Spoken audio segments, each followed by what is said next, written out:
to słuchajcie, tu się żegnam z moim hostem, który tu mnie tak bardzo fajnie gościł w tak wyjątkowym miejscu. Jeśli to jest zakończenie jakiegoś wideo, to się żegnam, a jeśli początek, to się witam. No ale cóż, ku nowym przygodom, na razie.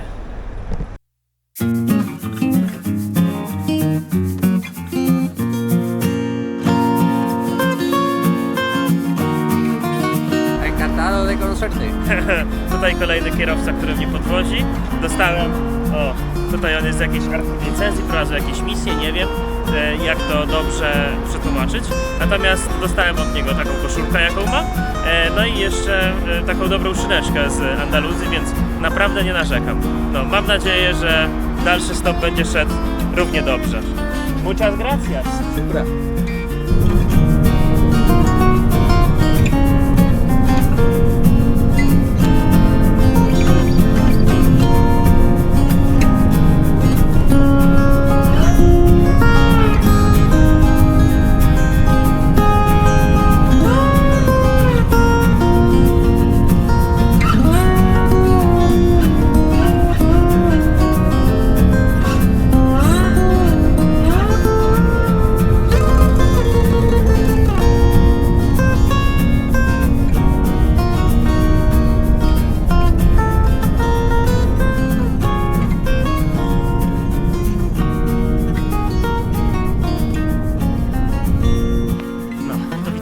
Udało mi się dojechać, nawet o dosyć ludzkiej porze. Zostałem mocno zaskoczony tym. No ale od stacji do stacji mój gospodarz zostawił mnie na pierwszej takiej stacji, która co prawda prowadziła na południowy wschód i byłem przekonany, że będzie można łatwo dojechać. Nawet wszyscy twierdzili, że nie, trzeba pojechać gdzie indziej. No i tak pytając kierowców, jeden podwiózł mnie ze 3 km na lepsze miejsce. Później kolejny znowu mnie podwiózł kawałek. No i tak kawałeczek po kawałeczku w końcu trafiłem na autostradę, na nie wiem, taki parking z knajpą. Tam podebrał mnie gościu, który podwiózł mnie z 150 km już bezpośrednio do Malagi, więc naprawdę nie mogę narzekać.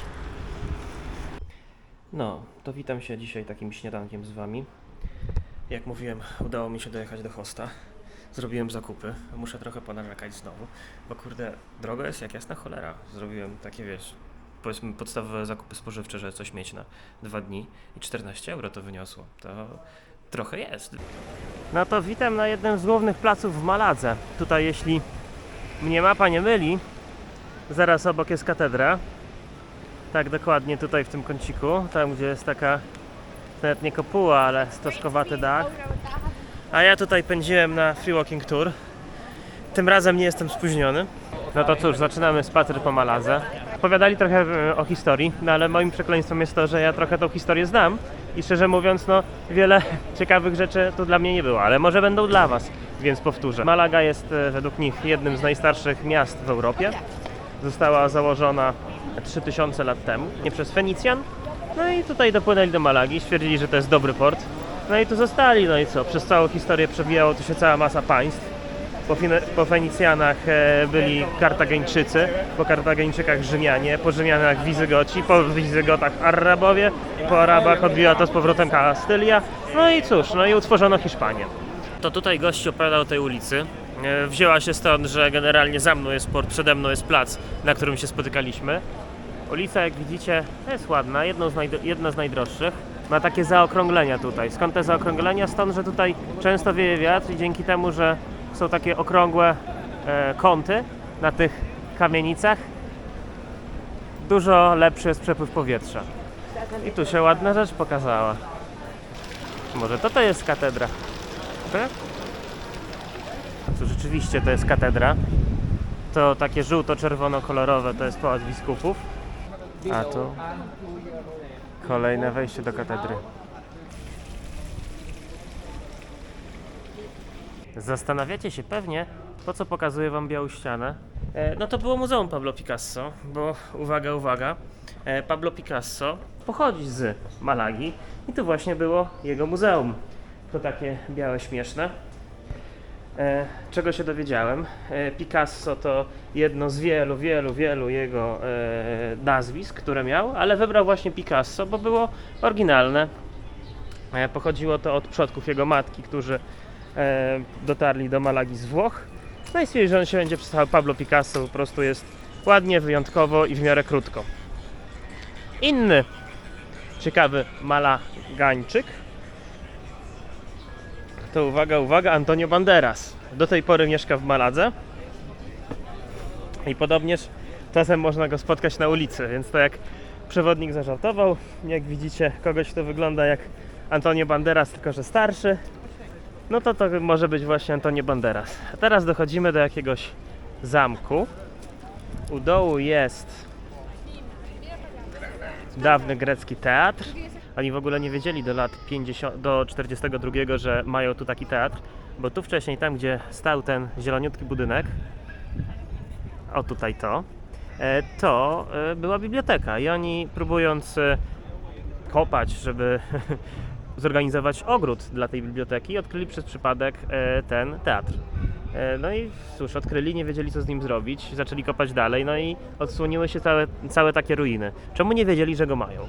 No, ktoś by spytał, kurde Marcin, no nawet ja się zorientuję, że coś takiego przede mną jest. Chodzi o to, że kiedyś, wcześniej, ta góra była dużo większa, no i erozja spowodowała, że po prostu wszystkie części skalne opadały i ten cały piach, ten cały gruz przykrył to wszystko i dopiero w 1942 dowiedzieli się, że coś takiego tu jest.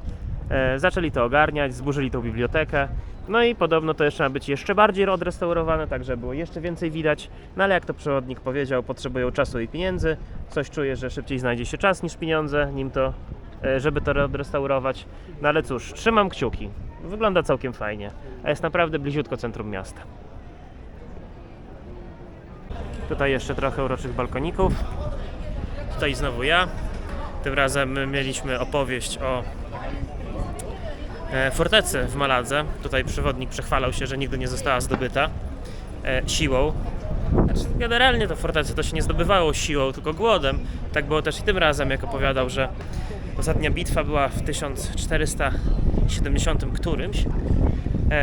No i w trakcie oblężenia nie dało wojska kastylijskie, czy hiszpańskie jeszcze wtedy, już wtedy, ciężko mi powiedzieć, stwierdziły, że no, nie ma sensu tego szturmować non-stop, bo ilość bram i zakamarków, przez które żołnierze musieli przejść, żeby dostać się do środka, była zbyt duża, więc po prostu wzięli obrońców głodem. No, długo się nie bronili, bo 3,5 miesiąca, więc dobra, ostatni punkt wycieczki. No to proszę. Na dziedzińcu tego Muzeum Malagi kończymy dzisiejszą wycieczkę. A ja się dowiedziałem już ostatniej ciekawostki, która tu była wymieniana jako pierwsza, skąd się w ogóle wzięła nazwa Malaga. Bo gościu mówił, że od minerału. No jak myślę minerał, no to co, marmur? No ale w sumie marmuru to jest cała masa w całym Morzu Śródziemnym, więc no po co by tu akurat przepływali, żeby marmur wydobywać Fenicjanie? No ale taka podpowiedź. W języku fenickim to miasto nazwano Malha, czy coś takiego. Co znaczy Malha? No jak się zerknie na języki semickie, takie jak hebrajski, takie jak arabski, czy nawet jak to przewodnik mówił maltański, no to Malha, czy podobne formy, oznacza sól. I tutaj w starożytności pozyskiwali sól, która na tamte czasy była bardzo ważna, bo konserwowała jedzenie, plus sól pełniła praktycznie funkcję złota, bo w soli płacono. Stąd jest na przykład angielskie salary, albo u nas mówi się, że się słono za coś płaci. No to tutaj pozyskiwali po prostu czystą gotówkę. Więc nie ma co się dziwić, że akurat stwierdzili, że Malaga to będzie, dzisiejsza Malaga, to będzie świetne miejsce, żeby założyć sobie miasto i na tym dobrze zarobić. No dobra, przejdziemy się jeszcze na górę, zobaczymy co tu ciekawego jest w tej fortecy. No, tutaj ten teatr starożytny od góry i rzut oka z boku na mury.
No to już widać, że to są rzeczywiście ruiny nieodrestaurowane. A ja lecę na punkt widokowy. Jeden z wielu zapewne. No jeden z wielu, ale za to całkiem niezły. Ten przynajmniej. Proszę bardzo.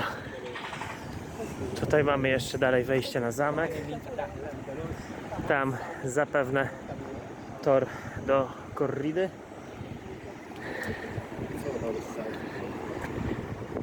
A tutaj port. A tam w dole jakieś ogrody. A ten budynek to zapewne muzeum. A to jest takie jedzonko zrobione mi przez gospodarza. To są ziemniaki, wyobraźcie sobie. Taki podłużny korzeń, ugotowany. Bardzo dobra. No i takie nigeryjskie jedzonko. Także cały czas odkrywam coś nowego. No obecnie Malaga chyba już nie jest zbyt bogata, bo tak patrzę, tutaj budynek w samym centrum. To może nie ruiny, ale jednak opuszczony. Tutaj no powiedzmy raczej te budynki wyglądają ładnie, nie? Ale myślę, że niektóre z nich etap świetności mają już za sobą. Nie mówię, że są ruiną oczywiście, tak? Ale jednak widać ten ząb czasu, który je już powoli trawi. Tutaj na przykład mamy jakieś miejsce w centrum miasta, co to nie miałoby być rzeką. To też nie jest ogarnięte. W Walencji na przykład, no to tam mają zajebiście fajnie zrobione miejsce po dawnej rzece. Są jakieś tam, wiecie, boiska, nie boiska, korty tenisowe. No a tutaj no to jest tak po prostu trawa i rośnie sobie trochę drzew, także no w Maladze aż takiego przepychu to nie ma. Teraz jesteśmy tutaj w parku. Ten park kiedyś był morzem, ale stwierdzili, że ten kawałek osuszą, no i oddadzą go ludziom, żeby tutaj zasadzić sobie właśnie takie palemki, zrobić strefę chilloutu. No i tak to generalnie wygląda. Całkiem przyjemnie. Całkiem miło. Tutaj widziałem, pan sprzedawał migdały.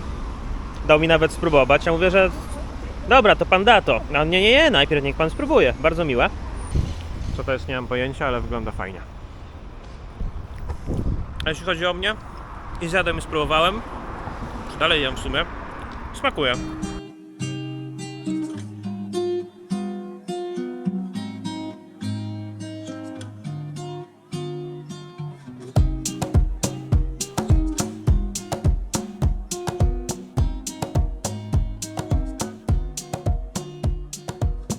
No to witam na Malagecie. Tutaj mamy plażę. Słońce, jak mówiłem, chylące się ku zachodowi. A tam dalej, zaraz za napisem, dalsza część wybrzeża. Tam gdzieś podobno jest marina, jak się wyjdzie kawałek.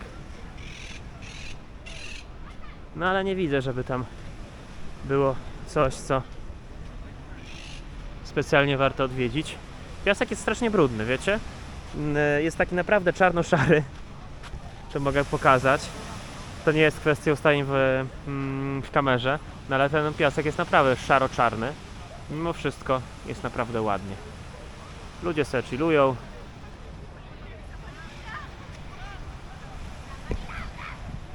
I ja chilluję razem z nimi, gadając do was. A po drodze spotykam właśnie taką reklamę knajpy. Ryby powbijane na... I nie tylko ryby. Powbijane na miecze. No. Na ostrza. I możliwość zjedzenia paeli. Całkiem fajne budynki są w okolicy. Naprawdę no. Czuję się trochę tak, jakbym trafił do filmu, który jest kręcony w Miami. Jest to tak dosyć bardzo amerykańsko, albo bardziej w Ameryce jest tak bardzo hiszpańsko, no. Może to bardziej w ten sposób to traktujmy. No ale fajnie. A to ten sam plac, to już tuż przy porcie, ale tym razem wieczorową porą. A to porcik z innej perspektywy. Tutaj widać już niektóre zacumowane jachty, ale tutaj chyba nie jest najlepsza pora pytać, czy potrzebują kolejną część załogi, a w ogóle to taka ciekawostka. Jak próbowałem wrzucić film na YouTube'a, to YouTube non-stop mi ten film blokował. Zastanawiałem się dlaczego. Otóż użyłem w tym filmie imienia i nazwiska pewnej znanej osoby i domyślam się, że przez to mi ten film nie przechodził weryfikacji.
Byliśmy na tej dzielnicy z klubami i słuchajcie, klubów nikt nie ukradł, one tam cały czas są, nawet są otwarte, ho ho ho ho, ale wiecie, jak tak się przyjrzeliśmy, no tak, nikogo nie ma, żadnej kolejki nie ma, pogadaliśmy z ochroniarzami, no to znalazło się dwóch takich, co powiedzieli całkiem szczerze, no wiecie, no kurczę, no niby w sumie już jest otwarte, ale na razie to oni w ogóle ustawiają stoliki i w ogóle no może się coś zacznie za pół godziny, ale jak chcecie to możecie wejść.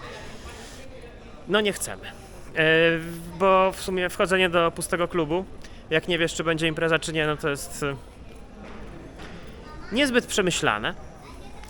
A jak jestem w obcym miejscu i mam zacząć pić, to wolałbym podejmować jak najmniej nieprzemyślanych decyzji. Tak, wiecie, po prostu, żeby ograniczyć ryzyko. Więc cóż, jak wrócimy do domu, i może nam się jeszcze będzie chciało gdzieś wyjść, to wyjdziemy, a jak się nam nie będzie chciało nigdzie wychodzić, to zgadnijcie, nie wyjdziemy, więc cóż. I tak szczerze mówiąc już się trochę nie chce. No ale zobaczymy, co będzie dalej. Słuchajcie, zaczyna robić się ciekawie, bo tutaj gadałem sobie z panem fryzjerem. Próbujemy się dogadać trochę po angielsku, trochę po hiszpańsku. Zobaczymy, co wyjdzie z tego mojego strzyżenia. Tutaj pan robi jeszcze ostatnie poprawki, ale jak tu widzicie, wyglądam o tako. Więc tutaj bardzo chciałem polecić. Nie wiem, czy to widać. Show me the name of your company? Name. O. Tak się nazywa, więc polecam, jak będziecie w Maladze, to można właśnie bardzo ładnie się obciąć. No to może wyglądam troszeczkę łyso, ale plus jest taki, że no nie będę musiał szybko wracać znowu do fryzjera. Uważam, że i tak jest całkiem nieźle. No jak jeszcze sobie pogadałem z panem, opowiedziałem, po co nagrywam, że tu robię kanał na YouTube i takie tam głupoty i sobie podróżuję. No to sam spytał, bo chciał zasubskrybować. Także słuchajcie, mam kolejnego subskrybenta. Bardzo mi miło z tego powodu. Jeszcze mi milej będzie, jak znajdą się jeszcze inni. Tak, puszczam do was oko. No dobra, no ale cóż, idę teraz zagadać tego mojego hosta, bo mówił, że idzie gdzieś na jakąś imprezę czy coś. Może pójdę razem z nim? Może zostanę u niego jeszcze do rana, zobaczymy. W każdym razie no nie chce mi się już dzisiaj iść gdzieś i po prostu szukać miejsca, żeby rozbijać namiot. Po prostu mi się nie chce. Więc cóż, zobaczymy jak to będzie. Coś zaczyna kropić, nie wiem czy to cholera z balkonów, coś nie kropi z klimatyzacji. czy po prostu się nie rozpada. Tak czy inaczej, no cóż, ja działam dalej. To mi Aśka, która montuje te filmy, kazała się żegnać od czasu do czasu, żeby zrobić pożegnanie na każdym filmie, także tak, żegnam się z wami, miło mi było. Być może jeszcze się odezwę dzisiaj, tego nie wiem, no ale jak na razie, mówię na razie. W krótkich włosach.